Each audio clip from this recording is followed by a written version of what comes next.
Welcome back to Podcast Pediatricians. Thanks for all the nice feedback and thousands of downloads. Okay, in the low thousands of downloads.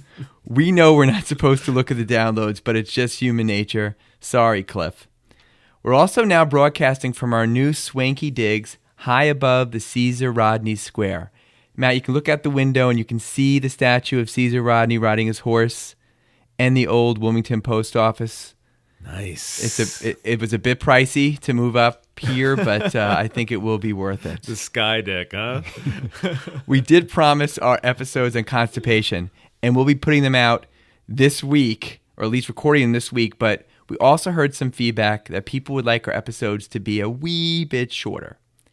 Now, Matt and I are used to listening to 5-hour Don Carlin hardcore history mega episodes. Marathons.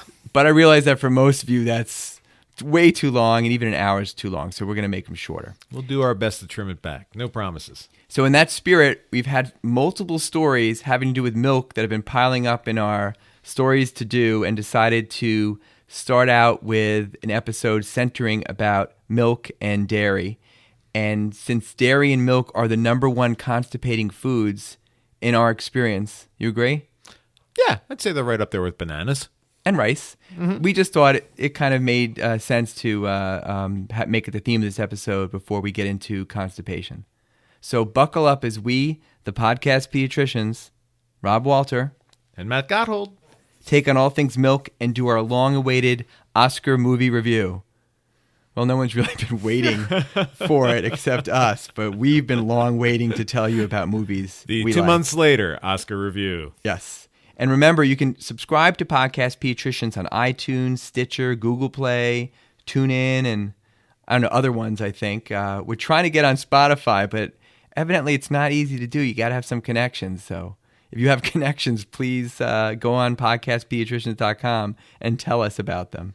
Yeah, and you have the opportunity and you enjoy what you're hearing, please take just a minute and go on to iTunes and please rate us. We appreciate the 5s, and we hope that will get the word out a little bit more so about our podcast. And like us on Facebook. Matt still needs to make his own Facebook so we can administer it together, but we do have a Facebook page. And again, send us pearls, faux pas, suggestions to podcastpediatricians.com, and we'll try to use them and, of course, give you credit by name. We ask you to weigh in if you like having the sound of the beeper in our opening theme music. Oh, I hate that. Matt hates that. Oh, man. Yeah, if it wasn't for the fact that Rob it was the engineering maven on that one, that never would have made it into the play. So if you hate it like Matt, just let us know. Cuts right through me, man. No hard feelings. Cuts right through me, please. And lastly, do it for me. Lastly, for the record, I do not watch Gilmore Girls. I just like the first 2 episodes. I've been getting a lot of How can you say I don't? I don't watch it, but I just episodes. like the first 2 episodes. That doesn't mean I watch it at all. And I also want to announce that I did make the cut for Matt's poker game just 2 nights ago and had one of his famous bacon sandwiches. We played under a huge hole in his ceiling. Yes. So when money went to the house, it really went to the house. We had a little leak action at my house over the last snowstorm with the gutter that got backed up, and came downstairs to find water literally pouring out of the fan in the middle of the room. A little leak action is kind of an understatement. And fixed this week. There was a lot of weird games I never heard of. I only won 1 pot all night, and that was the plan. I was probably the big loser, and I lost $1. So, and Pappy, the oldest guy in the table, cleaned me out. He did. So again, since dairy is tied to constipation, we go over weird and new milk stories this year. We'll do this, and eventually we'll cover pediatric nutrition and obesity. And Matt is obsessed with the microbiome. It's my thing. I'm thinking about getting a tattoo. I don't want to know. Okay, milk.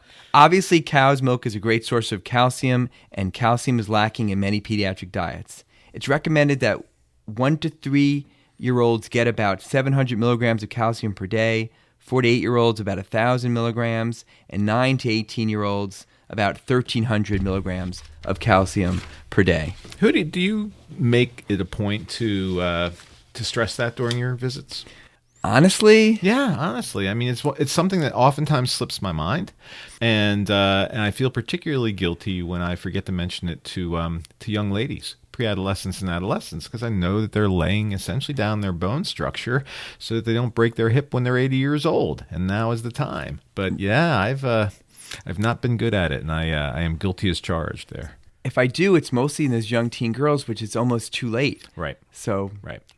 good point. We both are not doing a good job. Well, at that. As we've pointed out, we're far from perfect, as you guys will continue to hear. An 8-ounce glass of milk has about 300 milligrams of calcium, and 6 ounces of yogurt has over 250 milligrams of calcium, and cheeses like cheddar and mozzarella between 2 and 300 milligrams per ounce. Soy-based foods can be good sources. Legumes, nuts, and seeds, and certain fish are also good sources of calcium, as are some vegetables and fruits, especially figs. And, oh yes, the sweet potato. Now, the Academy of Pediatrics, the American Academy of Pediatrics, the AAP, has always heavily featured dairy products prominently in all their guidelines for children's nutrition. That even includes kids with lactose intolerance, that they really stress just to use lactose-free dairy. They also are very much in favor of lower fat milk, especially if there's any evidence of increased weight, which we'll touch on. Yeah, we'll also touch on lactose intolerance somewhere down the road, probably on a diarrhea episode, because that I think is largely misunderstood. Certainly milk is preferred over sugary drinks, and I think we've made a lot of progress reducing juices and especially soda, although recent studies show that 4 to 6 ounces of 100% fruit juice a day is probably just fine. So I don't try to say never have a healthy fruit juice. Right. I find with food recommendations in general, trying to put a set limit on almost anything and not just proposing a healthy diet sometimes makes it one of those more tempting types of foods. So 4 to 6 ounces of something that's super, super sweet, frankly, although that's the guideline, I'm not sure it's something that I'm a huge advocate of, mainly because I think it just perpetuates further consumption. Well, again, it's 100% fruit juice, not Capri Sun. Right. And not Kool-Aid. Have an apple. Or an orange. True. Right? True. And soda. Oh, my God. I mean, the best quote I heard as it pertains to the lack of nutrition in soda is liquid candy. I usually tell people if you're drinking soda, you're just eating a bag of sugar. Pretty much. And it is a bit of a scandal in our country that many of our public schools and probably private schools get paid to keep this liquid candy dispensers all over their school. Yes. I mean, maybe it's not as bad as if they had smoking machines, which, cigarette containers, which they don't have anymore. Matt grew up when they did have those everywhere, but it's still really bad that they are pushing this liquid candy to our teens. Yeah, it really, as far as I'm concerned, it crosses the line, and maybe we can address that and the tie-in with education and funding and tax dollars, et cetera, sometime in the future. Yeah, that's a big nut to crack. Oh, indeed. So, Matt, are you a big milk drinker? I must say I'm not. I generally have it in my coffee, but I am a big cheese guy. Yeah, I love my cheese and crackers, and also am fond of some other dairy stuff, including yogurt and whatnot. And I'm not a big milk person either. I certainly have patients who are like, my kids get these 3 big glasses a day, and that's great. It's a good source of calcium. I have it in cereal. I love milkshakes. I don't know about you growing up in the Pine Barrens in Jersey, but growing up in the 60s in Syosset, Long Island, I mean, we had the Hammer truck guy, and we used to have a soda truck come every week and just give us cases of soda, because my parents' motto basically was, why drink milk or water when you can have soda all the time? I had an uncle who worked for Pepsi, and so he used to periodically drop by with a case of soda, but soda was kind of anathema at my house. My parents really didn't want us to have it for whatever reason. They were probably still of the same opinion that soda cranked your kids up, and we were cranked up enough. We can talk about that sometime, the whole sugar cranking your kid up fallacy. Yeah, so they kept it in the basement, and there was a huge scandal at my house because some of it went missing. And so my dad cut off it was either a dime or a quarter a week allowance at that point back in the 1930s or whenever I grew up. And the scandal lasted for several weeks until my sister finally fessed up. It's a big thing we still discuss. She's a soda fiend. Oh, she was, yeah. I don't want to let slide that little thing you said about the increased sugar hyped up kids fallacy. I'm not sure I agree with that, but that's for another time. I was saying that wasn't the case. Yeah, my parents were under that misperception. No, I don't. You agree with it? You think sugar hypes kids up? I agree. That certainly there's a subset of kids. Oh, we'll definitely talk about this. That. Okay. All right. So back to milk. 4 milk-related stories to cover. Number 1, what's in a name? So Big Milk, the milk lobby people, are fighting tooth and nail with the plant-based lobby people about if you can really say any product of cashews, almonds, soy, rice, coconut, quinoa, and yes, I used to call it quinoa, should be called milk at all. Issue number 2, just how nutritious are these plant-based milks, or if you will, milk substitute beverages? Issue 3, what about the new A2 milk from down under that comes from ugly cows and is touted as healthier than our usual A1 milk we've been drinking for centuries? And lastly, issue number 4, does low-fat milk make you gain weight more than whole-fat milk, especially in children?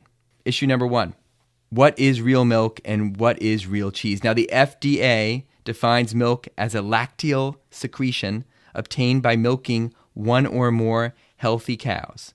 That's why Velveeta cannot call itself cheese. Now, Cheese Whiz, which was invented in 1952 by Ed Traceman, not the Chicago pediatrician, I think. Well, Cheese Whiz was created for Kraft Foods and can only call itself processed cheese food, which also includes individually wrapped cheese slices, like the ones you use to give medication to your dog. Is that what you use for your dog? Yes. Yeah? Cheese. My dogs prefer peanut butter. Oh, I go cheese. A little messy. So Cheese Whiz has some regular cheese that's reprocessed, along with additional ingredients like xanthan gum.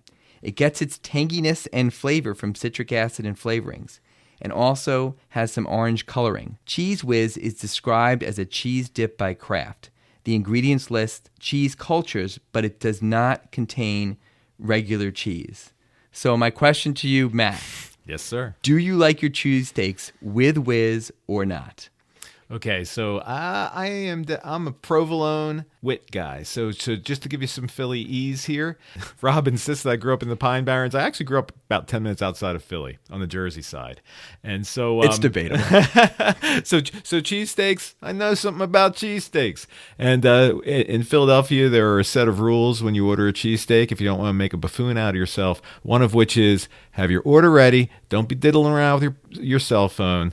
Pay attention and make it short and sweet. And so the way we order cheesesteaks in Philly is, my personal favorite would be cheesesteak, prov, wit. Cheesesteak, provolone with fried onions. That's the wit part.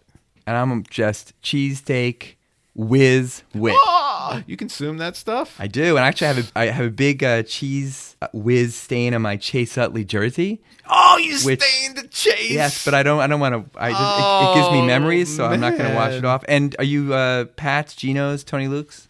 I'm a Tony Luke's guy, but I'll tell you what. And this is going to be counter to Philadelphia culture, but I'm actually a pork guy as opposed to the cheesesteak action. I prefer a nice porchetta with some long hots and some sharp provolone. No, I'm a cheesesteak, but I haven't been to the original one. So the only one at Citizen Bank Park is Tony Luke's. Yeah. So that's the one that I've had. Yeah. All right, let's get back to milk. Big Milk is having some trouble. Americans drink 37% less milk today than they did in the 70s, and milk sales have tumbled a bit. However, yogurt and cheese sales have gone up. So you are a yogurt fan? Yeah, I'm a Greek yogurt fan. I think a lot of the stuff that gets plied as yogurt these days is really, again, just candified yogurt with the granola and the M&Ms. I'd rather get some nice fresh fruit in there. Good. Well, I'm not a yogurt guy. I like skyr, pear skyr from Iceland. It's a long story. That's really good. Skyr? And rice pudding is my dairy nice. go-to. Yeah. And there's a store in New York that sells only rice pudding called Rice to Riches. It's heaven. So anyway, the plant-based milk products sold in the dairy aisle have the same shaped cartons as regular milk. And on the label, they call themselves milk. They are a small but growing market, about 10% of milk sales. Places like Starbucks are starting to offer these plant-based milks because of great demand. Big Milk wants the FDA to crack down on these plant-based beverages labeled as milk. The plant-based people say that consumers obviously know that their milk is not from a cow, and there's no pictures of a cow in the box, and it's fair to have alternatives to regular milk. The plant lobbyists bring up milk of magnesia, cocoa butter, cream of wheat, and peanut butter as names that also use dairy terms. Now, I think that's a silly argument. You don't sell milk of magnesia in a milk carton next to milk. And also, it's disgusting. Do they actually still sell milk in cartons? I mean, the last time I saw a milk carton, You're just not shopping. Yes, they sell milk cartons. I don't know where you're going, but they sell milk cartons. I have to agree with Big Milk on this. I mean, I think they are plant-based beverages, but I think it's very misleading, and we'll go how different they are to call a plant-based beverage where they take a lot of water and they add protein and calcium and they add some things of different flavorings and they call it milk.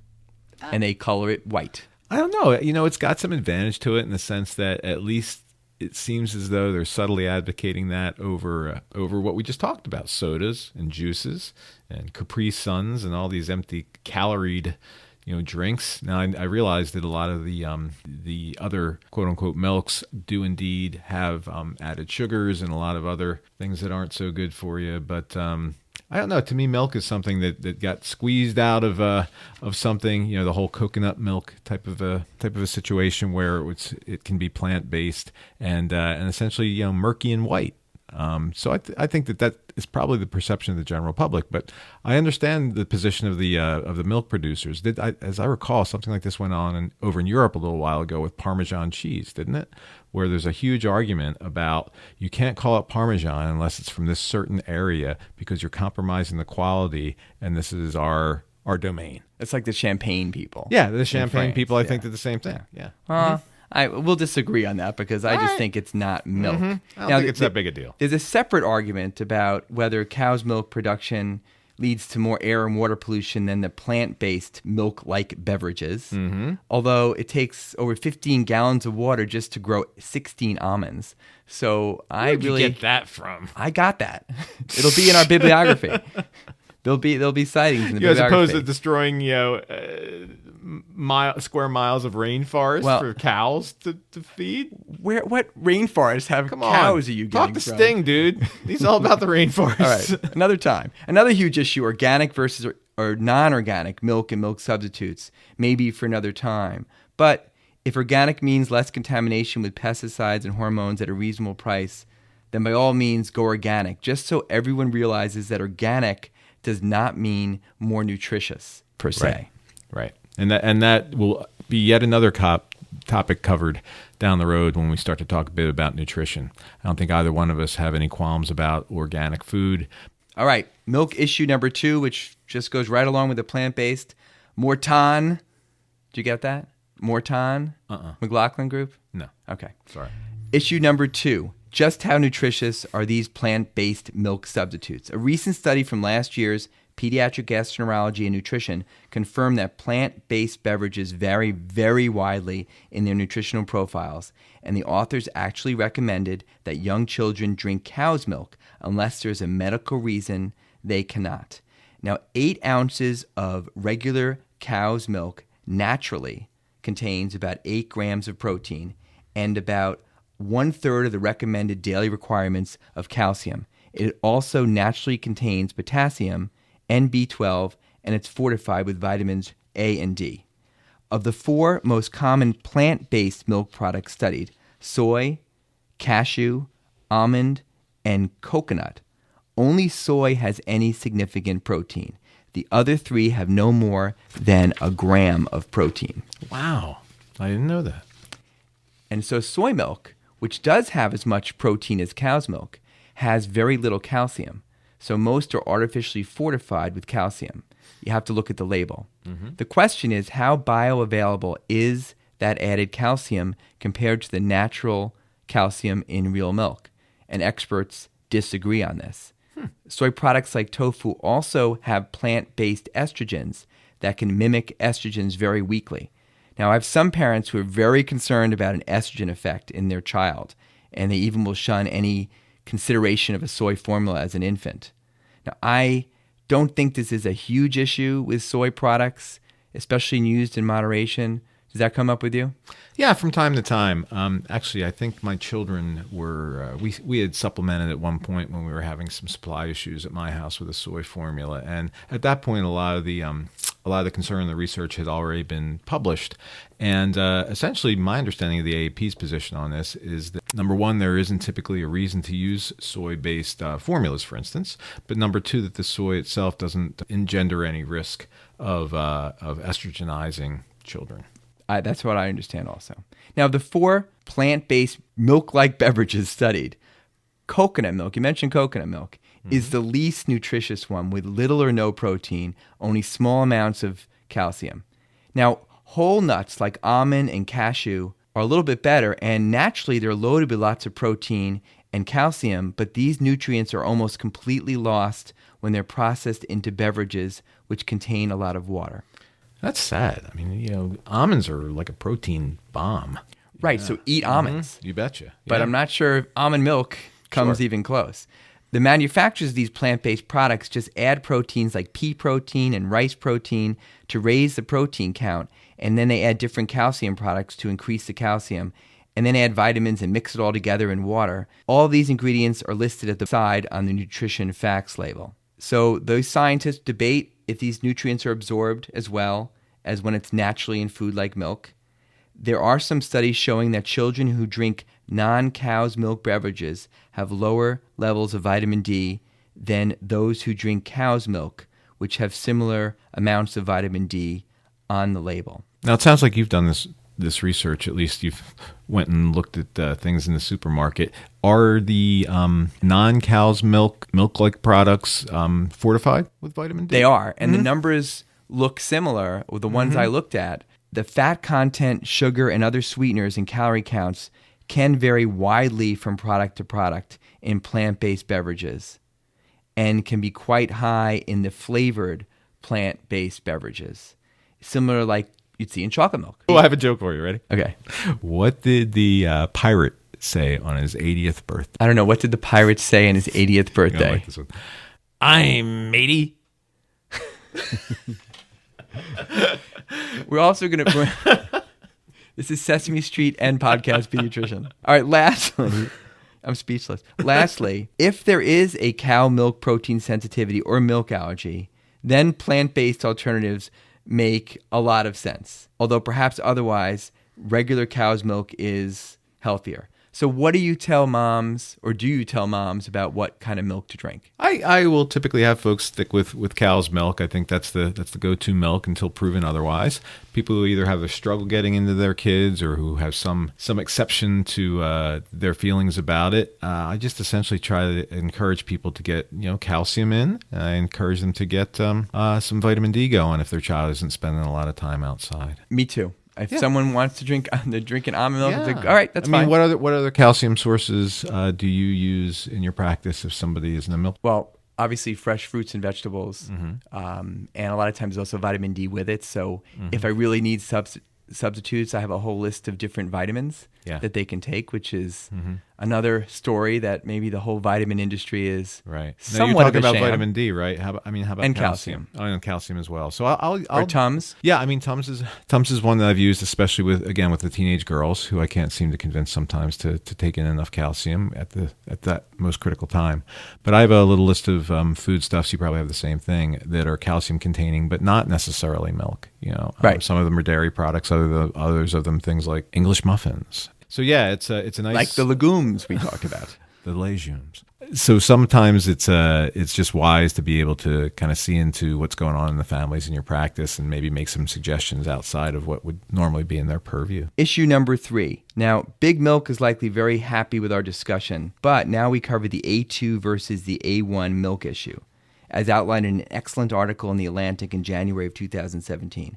It turns out that the milk that we all drink, mostly from beautiful black and white Holstein cows, actually differs by one amino acid in position 67 from a second type of milk that's more common in Asia and Africa. Our milk is called A1 milk, and the second type is A2 milk. The A2 type of milk is likely the original milk. Are mostly Holstein A1 cows split off from them 8,000 years ago. The newer A1 milk that we use has become dominant in Europe and North America, and some people think it's because A1 cows just produce more milk per cow, and also the cows are just prettier than the uglier A2 cows. So scientists in New Zealand who discovered this whole A1, A2 milk difference did studies showing that the A2 milk is more nutritious and gives less GI upset than the A1 milk that we drink, and that our A1 milk has more inflammatory compounds, which may be linked to heart disease, asthma, and eczema. Wow, I had no idea. So this made me actually think of the late, great Frank Oskey from Hopkins. If you remember, he wrote a book, I think it was called Don't Drink Your Milk. And he felt that milk ingestion was bad for children. How did he get into the milk thing, though? I guess it was partially because he was chairman, because wasn't he a hematologist oncologist? He is, but he was brilliant. He was brilliant. So I always heard that, and I'm sure Big Milk didn't like it. It's never surprising when things come around and someone who's brilliant, and years later you find out, yeah, there was something to that. Mm-hmm. The big problem with all these studies on A1, A2 milk is that they're all mostly coming from the original group of scientists who teamed up with a billionaire to form the A2 Milk Company, or A2MC, and funded the studies, showing the advantage of A2 milk, which is a huge conflict of interest. They also seem to control the market for these cows and even the skin tests to determine, or hair tests to determine what kind of milk your cow makes. Wow. Sounds almost like Big Pharma, doesn't it? Yeah, it does. Yes. See episode 4. Yeah.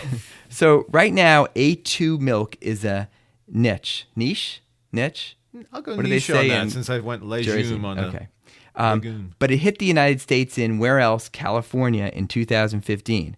And the big milk lobby was not very happy about it. Hopefully there'll be some more independent studies on A1 versus A2 milk, but I guarantee you'll hear more about it. Does the A stand for anything except for just nomenclature? Do you know? No idea. No? Huh. No idea. Had to name it something. No. So the last milk issue, does skim milk make you gain weight? Multiple studies in Europe have shown that drinking high-fat dairy was associated with lower obesity risk, the opposite of what we tell obese patients and what we might think is logical. Why could this be? There may be a satiety factor, that higher fat dairy makes us fuller faster, so we eat less, or complex bioactive substances in milk fat may help us use and burn off the fat for energy and decrease the amount used for fat storage. By stripping the fatty acids from whole milk, we may be triggering more eating and more fat storage. All right, so here's my quiz, Matt. Do you know what % whole milk is? Yes. I have read. I've always told my patients that it is 4%. I think it's 3. We're going to have to look this one up. All right. Man. We'll look 4%, because 2% is half of that. I'm really sure it's 3. At least Mike Pesca said so on the Gist, that it was 3%. You know what? Put that thing on hold for a second. We're going to look this up. Okay, we just Googled it, and the answer is 3.5. That's very unsatisfying. I wanted to win that one. We call that a push. Yeah, it's a push. It's a compromise. We'll take it. A 2013 University of Virginia study showed that preschoolers who were given low-fat milk, as recommended by the AAP, were more likely to be overweight or obese than children given 2% or whole milk. The UVA researchers evaluated 10,700 American children between the ages of 2 and 4, followed in the early childhood longitudinal study. Consumption of 1% and skim milk was most common among the preschoolers who were overweight or obese, possibly reflecting parents' concern about their child's weight. In the study, low-fat milk did not slow the weight gain, and actually children given skim or 1% milk were more likely to become overweight or obese than their peers who drank whole milk. The UVA researcher Mark DeBoer was quoted as saying the association between the low-fat milk and obesity was striking, in that it was present in every single racial ethnic group and every single social strata. It was quite consistent. At both 2 years of age and 4 years of age, children who drank skim milk were the heaviest, then 1%, then 2%, then whole milk. Children who drank whole milk had the lowest weight score. Wow. Yeah, I had heard things like this as well. In fact, I think that it's interesting on a couple levels, the whole milk topic because the AAP for many years has suggested whole milk until 2 years old. That's my understanding of that has always been because the extra fat in whole milk helps us to form the myelin sheaths around our long nerves. Absolutely, and I still agree with that. That you don't want to go low fat. Yep. Early. Although there was at least one study that came out a couple of years ago that compared kids who had low fat milk under 2 years old to kids with whole milk under 2 years old, and by the time they were 7, developmentally, right down the line, the kids were equivalent. So there wasn't any advantage of the whole milk versus the lower fat milk as it pertained to development from a growth standpoint. So I haven't seen anything since, but it's always one of those things that makes me feel a little bit better when parents in my practice tell me that it's just too hard to have more than one type of milk in the household. So we've been giving the 18-month-old, 1%. And that's where I've changed things. After the last year, after reading more and more about this, I've been telling my families to edge towards the higher fat. Right. 2% or whole. And obviously 18-month-olds, I'm always doing that. But when they get to 2, 3, even if they're heavy, and maybe especially if they're heavy, and that is not what the Academy of Pediatrics says to do. Let me see, just to summarize. So whole milk is what the AAP recommends until 2. But beyond that, they recommend low-fat milk, optimally skim. What it seems as though current research is showing is that is going to, more likely than not, increase a child's likelihood of being overweight, of being obese. But not everybody agrees with that data.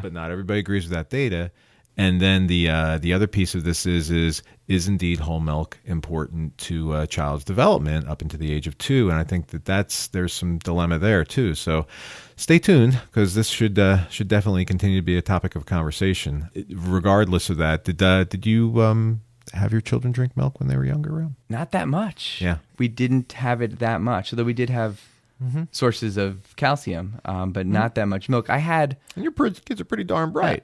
Yeah.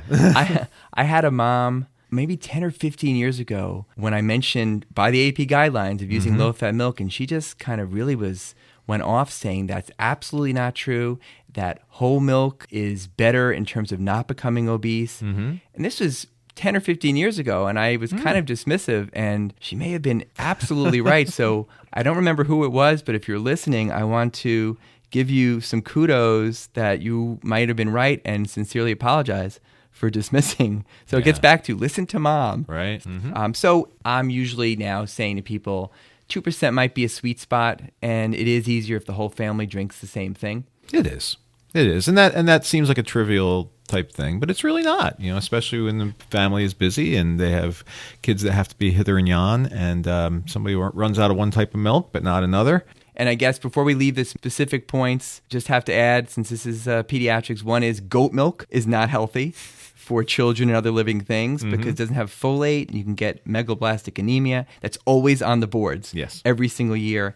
And remember, no milk under age 1 because it can lead to GI blood loss and iron deficiency anemia. And that's always on the pediatric boards. And maybe that's how Frank Oski first got interested in the whole milk issue, was the anemia from young babies drinking milk. Did we discuss the fact that there's some evidence now that that whole milk may be on some level protective against type 2 diabetes? Another reason for high-fat milk. We'll be right back. There you go. We are sharing our own personal opinions on pediatric care. Always talk to your own pediatric caregiver about your child. Pediatric caregivers should always consult expert guidelines and consider their own community's standards of care.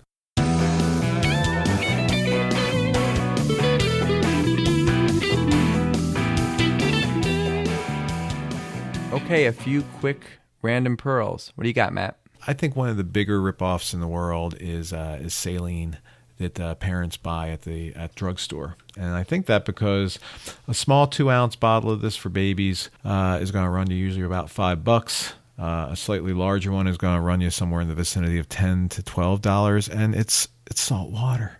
And so what I'll usually suggest to people is that they carefully make their own. The dosing on this is 1/2 teaspoon with about 8 ounces of water.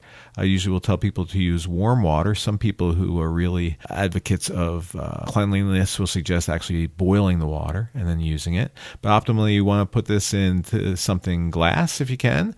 If not, at least into some hard porcelain or something, like a cup. And We'll tell people, so take the warm water, take the half a teaspoon of salt, mix it well, let it cool to room temperature, and then just using a routine clean syringe, peeling your baby's nose back like a little piggy nose and putting a couple drops on each side really can make a world of difference. And that can be done really as frequently as you need to during the course of the day. No, that makes a lot of sense. The thing that I hear over and over again is people using these Frida suckers. Oh, yeah. Which isn't that where the parent just kind of puts one in their mouth and sucks the snot out? Yes. Although in Chicago, there used to be more parents who just put their mouth over the child's nose and suck it out. I'm not saying only Chicago people do that. That happened in Philly, too. But another subject for another time, but are you a big proponent of nasal rinses? It's something that I honestly haven't had a lot of experience with. I think that you've mentioned to me before that you have. I have a great anecdote from a conference I went to. It was I think the speaker was Louis First, who I think he's funny. Yeah, I don't know if he's still there, but I think he was the chair at University of Vermont. I think he is of pediatrics. And so the story he told, it was a lecture on what do you do for the common cold because we don't have much, and he described how to make saline. And then he said, so I had parents and I told them this and I'd seen them in the ER and I got a call a couple hours later that said, hey, look, Dr. First, we've gotten about 4 ounces into him so far through his nose and he looks like he's going to throw up. At which point, I think Dr. First reminded them that I was just the ratio. They didn't have to use the entire 8 ounces. Yes, he's a comedian trapped in a pediatrician I found life. him amusing when I've heard him. Yes. All right, I've got, I don't know if it's a pearl, but it's something I like to do with families who I know really well on those long days. Some of it maybe from my own amusement, and if I know they have a good sense of humor. But when I have a kid who's on a sick visit who's not that sick, the young kids who have a strep or an ear infection or a cold, and I usually end up by saying that they need to not watch any TV or videos at all for 2 weeks if they're going to get better. And they usually kind of look at me, and then they look at their parents, and then their parents start laughing. Do you eventually hope that? Do you let the concrete kids in on it? But sometimes sometimes the parents are like, "Oh yes, I've heard that. Thank you, doctor. We can't watch any." And then for the teens, my version of that for the teens is that often if they have something, I'll tell the teenager that actually texting on their phone can cause things like eczema or abdominal pain, and they should probably not text for at least 2 or 3 weeks. Now, they also look right at their parent, but they have more of a panic-stricken look on their face, and then the mom usually starts laughing, and we laugh. But there was one girl who kind of just looked, and like one little tear started coming down from her eye. So I felt really bad about that, but also concerned because, one, that she believed me, that her eczema would be better if she didn't text, and two, that she got so upset that she couldn't text that it made her almost cry. And then also, in the same related vein, if there's any kind of piercing, not in a fleshy earlobe, I also will blame unrelated symptoms on that piercing. So if there's an eyebrow piercing, I'll finish and say, you know what? Eyebrow piercings really might be causing your vision to be a little bit worse, or might be causing that cough. And a lot of times they'll again look at me. And these are only parents I know really well. And the parents are like, yes, I agree with you, doctor. Let's do that. But I flip it the other way. If I'm doing a teen visit and the moms are on their phones and not really paying attention, I'll sometimes stop mid-visit and go, wow, I didn't know you got a new piercing. Or wow, look at that tattoo. Yeah. And then the moms look up really panic-stricken and the kid starts laughing. So occasionally I've had a time when there's been a piercing or a tattoo and the kid mouths to me, don't tell my mom. I try to respect that. When I first went into practice, I was trying to do a thorough but discreet exam on a young lady's abdomen, and golly, this must have been 20 years ago. And so I'm palpating her abdomen. I still was trying to keep her sweater down a little bit. and all of a sudden something pinched my finger, my pinky, and I went and jerked my hand up, and it was her new belly button ring. And yeah, so she yelped, I yelped, and I think that was probably our last visit together. And did Mom know about it? I believe I believe she did. Yeah. Okay. So it was a little awkward for me. That kind of falls under the lines of a faux pas for sure. Yes. All right. We'll be right back.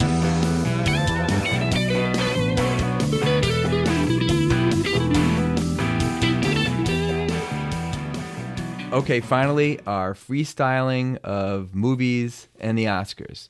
We'll get to the actual Oscars in a couple minutes. Did you watch it, Matt? I saw just a small amount of it. I was actually at the movies with my wife that night. Watching an Oscar-nominated movie? Yeah, it's really cool. It's something I just found out about this year. Regal Cinemas will let you buy a ticket, essentially, and I think it's for either 8 or 10 days. The theater will show a show at 1 and 4 and 7 and 10, and they're all Oscar contenders. And so you buy this ticket. This year it was $35. You buy a ticket, and it's good for that entire 8 to 10-day span. And so both my wife and I were ill that week, but the final weekend, which was Oscars weekend, we managed to catch 7 films in 2 days. Wow. So that was a lot of fun. It's a lot of popcorn. Mm-hmm. That was a lot of popcorn. And, we mentioned earlier episodes about the 25th anniversary of Wayne's World, but also just want to say it's the 25th anniversary of Groundhog Day with Bill Murray and Amy McDowell, which I love that movie. And I only mention that because I just saw Groundhog Day, the musical on Broadway in preview, and it was amazing. I didn't expect much, actually, but it was great. The set broke, and I guess that's happening a lot because they're in previews, but it actually has a big show-stopping number about alternative medicine that I really almost fell off my chair. Huh. So it's a musical? It's a musical. Wow. Go see that musical if you can go to Broadway. Huh. And actually, I should say, Matt did see a show. Not Broadway, but you did recently go to a show. What'd you say? Yeah, here in Wilmington. I saw Pippin, which was interesting. It wasn't what I expected. Well, my wife said that we had tickets, and I didn't know anything about Pippin. I thought we were going to see Pippi Longstocking, and imagine myself watching some redhead in ponytail frolic around the stage. Now I'm concerned that you would go to a show called Pippi Longstocking. When my wife asks, I'm happy to oblige. But yeah, no, it was very energetic. It was a little erotic, which I could have done without. And I think that overall I enjoyed it. Yeah. Okay, that wasn't a resounding thing, but that show has my favorite lyric I think of all time, which is "Cats fit on the windowsill, children fit in snow. Why do I feel I don't fit in anywhere I go?"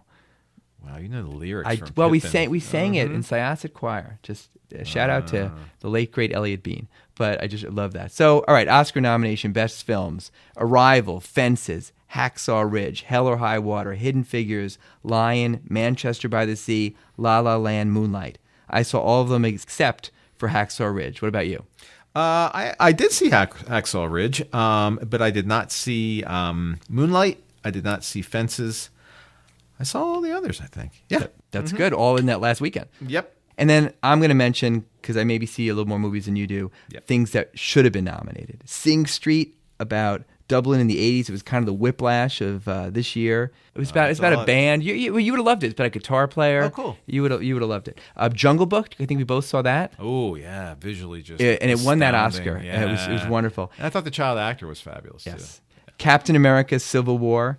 It had the best young Spider-Man ever. I guess you didn't see that, but it was really good. The only thing that ruined it a little bit for me is that Marissa Tomei played Aunt May, and if you read the comic book, Aunt May was like 173 years old, so it was not she Marissa doesn't seem Tomei. nearly dowdy enough to play Aunt May. No. Then Star Wars Rogue One, which I wasn't excited about, but it's kind of a offshoot, like Episode 3B. It was terrific. But it also had BB-8, which was one of their droids, which was kind of stole the movie. And then Deadpool, which I really liked, but I'm worried that since it was so successful, they'll start making R-rated superhero movies, which I don't think is a good thing for anybody, including kids. They're pretty close already with a lot of the violence. Right. It only works for Deadpool. Mm-hmm. You would never see Love and Friendship. It's a Jane Austen thing, but it was good. Mm-hmm. And then Everybody Wants Some by Richard Linklater, who did Boyhood, about baseball in the 80s. And the best thing was the music. My Sharona, I Want You to Want Me by Cheap Trick, Heartbreaker. The movies. We're going to go back and forth. And to me, a movie's great if you can remember things about it after you see it. And we'll be careful not to give any spoilers. So, Arrival, Matt. Yeah, kind of an understated sci-fi movie. So there wasn't a lot of flash to this one, but really interesting concepts. It played with communication, it played with time, and just really, a little bit mind-blowing, but in a good way. Amy Adams was awesome. Awesome. She should have won. She should have been nominated, and she should have won. So that's just any scene with Amy Adams and the 3D communication was awesome. Fences. I wish I saw this on Broadway. Denzel Washington from St. Elsewhere. Remember that show? Oh, yeah. I love that show. I'd forgotten he was on that. Who else was on that? He was a couple other big timers. We'll hit that in the future. All right, because we need to talk about St. Elsewhere. He was amazing. And the scenes between him and his son, when he's kind of talking about his son not owing him anything and then not wanting his son to play sport, was the best scenes of the movie. I thought Viola Davis was amazing. She should have been nominated for Best Actress, not Supporting Actress. But that was a great movie. Yeah, so I saw, before I realized it was going to be nominated, I saw Hell or High Water. I'm always up for a good film noir, and this is under the auspices of a Western, although it's in modern times, about a couple of bank robbing brothers with a big agenda that they need to fulfill. Just really good stuff. Good acting. Chris Pine impressed me. I really had only known him up to this point as Captain Kirk in the Star Trek movies. Yeah, blanking on the guy who played his brother, but he was phenomenal. And then Jeff Bridges was kind of a crotchety old sheriff, and just good acting. A little bit of action, just enough. Some tension, and boy, the last scene was really fantastic between two of the main characters. Just created just a really interesting tension that I thought was a great way to end a film. Yeah, people will be quoting that last conversation for a while. Hidden Figures. Did you see it? I did. Yeah. What did you think? I thought it was great. I thought it was very Disney-esque, the way everything kind of wrapped up together. The memorable part for me is the scenes between Taraji Henson and Jim Parsons from Big Bang Theory. Oh yeah. Where he's kind of a racist. Yeah, they were good. And the cool thing about it was that it wasn't like at the end of the movie they ended up singing "Kumbaya" and no. I mean, it didn't change. It was more realistic than you sometimes see. What really struck me, as much as the racism aspect of it, which really was, I think, telling and astounding from that era, was the misogyny in general. Women just were completely second-class citizens, and particularly if you were a black woman living in that time here in the U.S. So, no, it was very, very good. Not my favorite, but very good. Lion. I enjoyed Lion a lot. I'm a big Dev Patel fan. I thought he was marvelous. Slumdog Millionaire, but he has really become a very mature and marvelous actor. Boy, there was a child in that. You saw Lion, didn't you? Oh, the scene, the young child just stole the movie, and that young child running around screaming when he couldn't find his part of his family was the single part of the movie that I'll always remember. Yeah, it was really, really gut-wrenching and heartbreaking in a good way. I just thought it was very well acted and without a lot of dialogue in that part. And here's my pediatrician problem with the movie. Yeah. Is that Dev Patel, who is a wonderful actor and plays this character who supposedly grows up after spending his initial childhood very malnourished in India, and he's really tall. And just from a pediatrician, I'm like, if you were malnourished for your first 5 or 6 years, you would not be that tall. Hey, maybe that's unfair, but I was thinking, like, how could he get that tall? When you can get Dev Patel for your movie, I don't think that his height is going to... I guess so. And then any movie that tries to make Nicole Kidman look dowdy is not really going to work. That it's like, did. They just put her in and think she's still beautiful. She is. Manchester by the Sea. Now, I thought that was the most crushingly sad movie I'd seen in a long time, and I loved that movie. And I thought Casey Affleck deserved the Oscar despite any other off-camera issues. He was amazing, and the scene between him and Michelle Williams also was the best scene in a movie all year. Yeah. I like a good sad movie because I like to see real life portrayed. And I agree with you with Casey Affleck. I thought he was just nothing short of brilliant in this role. Just this simmering, discontented, but a guy who's kind of accepted his lot in life. And boy, just if you haven't seen it, see it. It was my favorite. It was my favorite of all the Oscar contenders. La La Land. I think I liked this better than you did, Matt. Yeah. It did drag at times. I love the City of Stars, and I love the montage at the end. And I loved Emma Stone, who shout out to Brandywine's own Suzanne Spangler-Jackson, who was her voice coach on Cabaret, which she was on Broadway, and she was great in that. So she was great, but Amy Adams was better. Yeah. I expected it to be Broadway-ish, which of course it was. I thought that the cinematography was spectacular. I was really surprised with Emma Stone's voice. I thought it was really lovely, and not in a classically trained way, but lovely in just a pure way. Another winner, just don't feel as strongly about this one as I did about Manchester by the Sea. And lastly, Moonlight, which was a wonderful movie. Matt, you had it out on Redbox for 10 days and didn't watch it. So that's how Redbox makes their money. Not the first time that's happened at my house, but usually to me. The scenes with Mahershala Ali from House of Cards with Little Man were the things that stuck out in my head. Plus, later scenes with Naomi Harris with Little Man when he's a little bit older. She deserved the Oscar for Best Supporting Actress. The movie was a little indie movie that could. There also was a movie called Sing, which is a winner of the short action film category for Hungary about a kid squire. And you should try to find that on demand. It was great. All right, the Oscars. So again, Matt watched some highlights for it. Jimmy Kimmel, I thought, did a spectacular job. He went a little bit long. Some of his bits didn't always work, but I appreciated the effort. I closed my eyes. It sounds like it's David Letterman. I know he loves David Letterman, but he actually sounds just like David Letterman. And the big gaffe at the end. I was watching it live. I was texting with someone and texting, boy, Warren Beatty is a jerk. I just thought he was just stretching things out to be a jerk. And then it turns out that he was one of the only people who was trying to see if he could do something because he knew something was wrong. So I apologize to Warren Beatty, that accountant who is taking selfies with Emma Stone and gave the wrong envelope. I hate for people to lose their career on one mistake, but he certainly never should be involved with the Oscars again. Truly a blockheaded move. Favorite Warren Beatty movie? Bonnie and Clyde, Reds. Heaven Can Wait. I loved that movie when it came out. I don't know what it was, but for the longest time, it was my favorite movie. Reds, I got to say, I went with a friend who wasn't really into it, and it was so long and tedious after a while. And I didn't know the history, so it was... I like the history. Bonnie and Clyde, though. Classic. Right. We'll say that the person who saved the day was the producer from La La Land. Oh, from La La Land. Who was so gracious to say, hey, you guys won. And guess where he went to school? And you go Cats, Northwestern. All right, lastly, to wrap this up, I know you finally wrapped this up. My most memorable moment in a movie theater this year was watching the documentary I Am Not Your Negro in Theater N, our little artsy Delaware theater. In that movie, there's a clip from 1968 from a Dick Cavett show that had a Yale philosopher, Philip Weiss, that started telling James Baldwin that he makes way too much of race and that we should just connect as people. And they were both guests on the show? Both guests. Oh, okay. Would you ever have a philosopher on a show anymore? No, but it was 1968.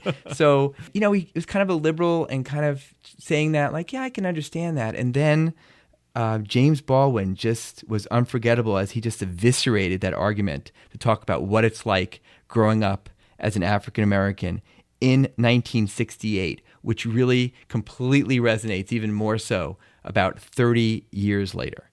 Wow. I do hope someday that same director explores how a gay black man, James Baldwin, became the voice of civil rights at that time, since there was not a lot of LGBTQT tolerance in the civil rights community. Yeah. So that's another amazing story for another day. But you should go see that movie, I Am Not Your Negro. It really is one of the most significant documentaries I've seen in a long time. I'll have to check that out. Lastly, Matt, are you going to go see Beauty and the Beast?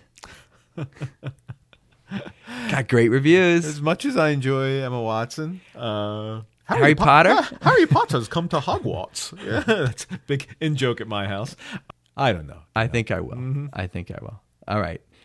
Coming up, the much-promised constipation episodes. Say goodnight, Moon. Moon.